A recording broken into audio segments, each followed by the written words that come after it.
Entramos en el apartado 1.2, que va a ser incidencia y prevalencia del asma, es decir, cuántos casos nuevos hay al año y cuál es el número de casos que hay en una población a lo largo del tiempo. Porque estamos hablando, en último término, de una enfermedad poco frecuente o una enfermedad muy frecuente. El estudio ISAAC, que es el International Study for Asthma and Allergy in Childhood, es la reflexión que tenemos en esta diapositiva, en la que se aprecian en todos estos redondeles amarillos donde se ha estudiado la incidencia y la prevalencia del asma. Estudio internacional coordinado por una universidad australiana en la que nuestro grupo ha participado.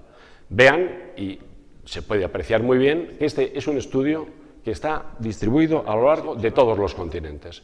¿Y cuáles son sus resultados? Pues sus resultados son, en cuanto a la incidencia y prevalencia del asma, a través de estos símbolos, los que tienen las estrellas rojas, aquellos en que el asma en niños es superior al 20%, es decir, más de 20 niños de cada 100 están afectos de asma.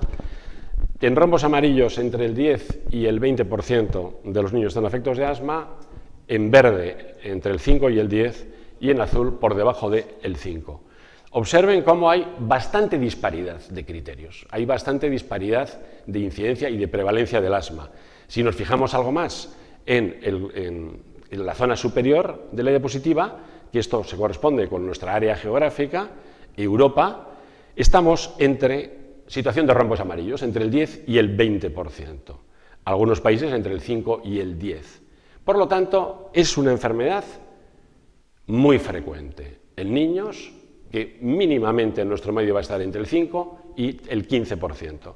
¿Ha habido algún cambio durante los últimos años al respecto? ¿Esto va a más o va a menos? Se hizo un estudio que también participó nuestro grupo, que es el ISAAC en la fase 3B, que comparamos niños de 6 y 7 años y niños de 13 a 14 años, años atrás y unos años después, para responder a la pregunta si realmente esto aumenta, se mantiene o desciende. Observen cómo en el grupo de 6 a 7 años el proceso da la impresión de que aumenta. Triángulos rojos. Parece que a esta edad en nuestro medio está incrementando la incidencia y prevalencia de asma en el grupo de 6 a 7 años.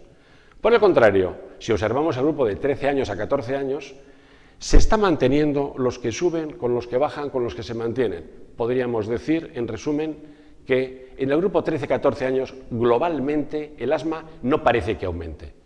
¿Esto es debido a que somos capaces de diagnosticarlos más? ¿Esto es debido a que está aumentando? En realidad, no lo sabemos. Pero podemos resumir que el asma, globalmente, el número de casos que afectan nuestra población es el 10%, que parece que va en aumento, pero esto es dudoso, y que sin lugar a dudas esta enfermedad es la causa más frecuente de hospitalizaciones en niños y que el asma es la primera causa de absentismo a nivel escolar. Por lo tanto, justificamos con estos puntos de incidencia y prevalencia que no estamos ante una enfermedad excepcional, estamos ante una enfermedad muy común que todos debemos conocer.